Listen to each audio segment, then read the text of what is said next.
નમસ્કાર દર્શક મિત્રો, આપ નિહાળી રહ્યા છો N24 ગુજરાતી। તો નજર કરીશું આજના મહત્વના સમાચાર પર। અંકલેશ્વર વિકાસના દાવા વચ્ચે રસ્તો ધસી પડતા રેતી ભરેલી ટ્રક ફસાઈ, મોટી દુર્ઘટના ટળી।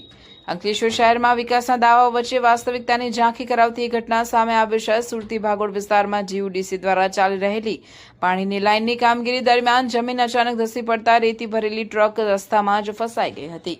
સદનસીબે આ ઘટનામાં કોઈ જાનહાનિ થઈ નથી, પરંતુ મોટી દુર્ઘટના ટળી હોવાનું માનવામાં આવી રહ્યું છે। સ્થાનિકોના જણાવ્યા મુજબ કામગીરી દરમિયાન પૂરતી તકેદારી અને સુરક્ષા વ્યવસ્થાનું પાલન કરવામાં આવ્યું ન હતું। રસ્તાની મજબૂતી સુનિશ્ચિત કર્યા વિના કામગીરી હાથ ધરતા ભારે વાહન પસાર થતા જ રસ્તો બેસી ગયો અને ટ્રક તેમાં ફસાઈ ગઈ। ઘટનાને પગલે વિસ્તારમાં થોડા સમય માટે વાહન વ્યવહાર પણ પ્રભાવિત થયો હતો। ટ્રક ફસાઈ જતા તંત્ર હરકતમાં આવ્યું અને ટ્રકમાંથી રેતી ઉતારી તેને બહાર કાઢવાની કાર્યવાહી હાથ ધરવામાં આવી।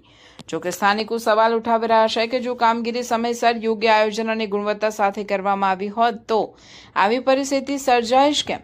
ઘટનાને લઈને સ્થાનિકોમાં ભારે રોષ જોવા મળી રહ્યો છે। લોકોનું કહેવું છે કે શહેરમાં વિકાસના મોટા દાવા કરવામાં આવે છે, પરંતુ મૂળભૂત સુવિધાઓની કામગીરીમાં ગુણવત્તાનો અભાવ સ્પષ્ટ જોવા મળે છે। જો આ સમયે કોઈ અન્ય ભારે વાહન અથવા રાહદારી ત્યાંથી પસાર થઈ રહ્યો હોત તો ગંભીર અકસ્માત સર્જાઈ શક્યો હોત। હાલ તંત્ર દ્વારા સ્થિતિ સામાન્ય બનાવવા પ્રયાસો ચાલી રહ્યા છે, પરંતુ આ ઘટના શહેરમાં ચાલી રહેલા વિકાસ કામોની ગુણવત્તા, દેખરેખ અને જવાબદારી સામે ગંભીર પ્રશ્નો ઉભા કરે છે। હવે જવાબદારો સામે કોઈ કાર્યવાહી થશે કે પછી આ ઘટના પણ માત્ર કાગળો પૂરતી સીમિત રહી જશે, તેના પર સૌની નજર મંડાઈ છે। નગરપાલિકા આ મારી બહેન કેટલા રૂપિયાનું લઈને આવી, બીપી વધેલી છે, દવાખાનામાં દાખલ કરીને લઈને આવ્યો। મને કાલે 2 દાથી ધરાવવાનું થઈ ગયા, પાણીમાંથી પાણી નહીં હતું। ના કે નહીં ખોદો, નહીં ખોદો, તમે કામ કરતા હોય ને તમે ખોદતા એટલે ઠીક છે। મેમ્બર બની ગયા, મેમ્બર બનવાનો તો બહુ શોખ હે, કેટલા કાલાવાલા કરે, ભાઈ નહીં ખોદો, ભાઈ નહીં ખોદો, ભાઈ નહીં ખોદો, તો તમારે નહીં ખોદવું જોઈએ ને, તમારે ખોદવું તો તમારે ખોદવું જોઈએ ને। હા, તમે સભ્ય બની ગયા તો તમારે જોવું જોઈએ ને, તમારે અહીંયા આવવું જોઈએ ને। અમારા ગરીબનું શું થાય? આ રૂપિયા કઈથી લાવવાના? આ વ્યાજે રૂપિયા લાવીને લોનો ભરીને થાકી ચાલ્યા।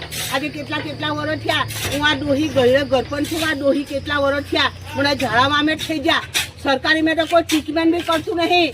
આદિવાસી જાય તો જાય, આદિવાસીને માદે અંજી છે, મરે કે જીવે। હવે આ બધું કોણ જોવે? અને જોવાનું ને છે કોઈ સભ્યો કાહે કોઈ સભ્યો છે નગરપાલિકામાં પ્રમુખને અભિનંદન કરવા જાવ, સાહેબ સાહેબ સાહેબ, એટલે સાહેબ તમારે જોવાનું, પ્રજાને તમારે જોવાનું હોય। અમે તમને જોવે તો તમારે અમને તાતે રૂપિયા મોંઘા પડી ગયા। આ રેતી કટાતા આ બધા આ પારું મોંઘું પડી ગયું, આ ઉઠ્યું મોંઘું પડી ગયું। હે, હવે એની